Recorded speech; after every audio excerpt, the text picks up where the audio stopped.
Good morning. This is Dylan Jovine from Behind the Markets.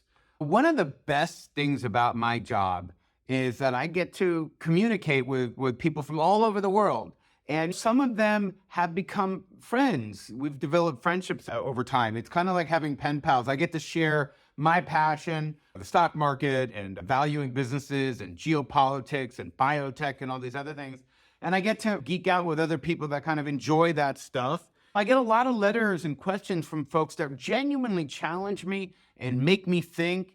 And I've developed relationships with some. I literally tap dance to work 7 out of 10 days. I feel very, very grateful that God has put me on the earth to do this and to share this, and I get to do this. What a treat that is. Today, I want to talk a little bit more about China. Foreign Affairs had an article about the China shock, and this is something that's very, very important. China's economy is slowing down dramatically. And instead of getting its consumers to spend, what China's been doing is really pushing it to manufacturers to make more. This has a couple of problems. Now, a lot of folks don't know that when you look at America and you look at England and you look at France and you look at Germany, all the Western countries, basically this rise of populism really grew after China entered the World Trade Organization in 2001. And Bill Clinton and George W. Bush both shepherded China into the World Trade Organization. But China coming into the World Trade Organization allowed them to start trading with America, Germany, France, the UK, all these Western countries with low barriers. And basically what happened is China sucked millions of jobs out of the United States, Germany, France, England, etc., you name it. Millions of jobs. So one example is my father-in-law used to work at the garment district in New York. For 20, 30 years, he had his own business. The minute China got into the World Trade Organization, one of the things they were allowed to trade with the United States was garment. There'd be really no tariffs on garment trade. So basically that job got sucked right away to China. So all across the United States, millions of people have lost their job, by some estimates as high as 7 million people, which has driven the rise of opioid use, which has driven the rise of populism and anger at the establishment and all these other things, which has totally happened, not just in America, but across the West. And Foreign Affairs talks about this China Shock 2.0 in this month's issue. And what they're talking about is China is trying to do that again because their economy is so weak. They are trying to flood all Western countries with goods like electric vehicles and many, many other things. What that does is basically takes more jobs, shifts more jobs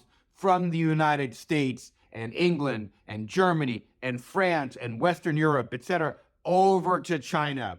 So this is something a lot of folks have asked me about tariffs and what I think about these electric vehicles China's pushing in. I think they're great. And I've never been a tariff guy. I've always been a free trade guy. But you have to protect certain industries. Like, for example, during World War II, our car manufacturing places made our tanks. Every country needs critical materials, critical infrastructure to manufacture just in case of a war.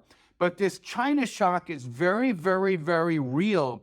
And I'm afraid that China Shock 2.0, as their economy struggles, pushes China to do two things. Number one, really talks about pushing out and blowing away Western economies. And number two, a weak economy with high unemployment like China has, youth unemployment of like 25%, when the Communist Party begins to get attacked, when the people of China start to not believe the Communist Party is employing them and doing job and doing whatever, they don't have free elections. It's not like they can choose the citizens of China, another party. So what do dictatorships and autocracies tend to do when their credibility is challenged?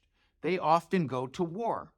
And this is one of the risks, major risks, that we face with Taiwan. Because folks, let me tell you right now, it's not in the mainstream press every day, but there is a low-level conflict every day happening in the South China Sea right now. China is crossing Japanese airspace. It's ramming boats into Philippine boats. It's doing all kinds of things, raising all kinds of trouble out there. This is part of a continuation of discussions that I've been having with several members about the China threat, especially with trade, and how that weak economy they have increases the chances that they will point to an outside reason to go to war, just to deflect blame away from leadership over there. So we are in very dangerous times, in my view.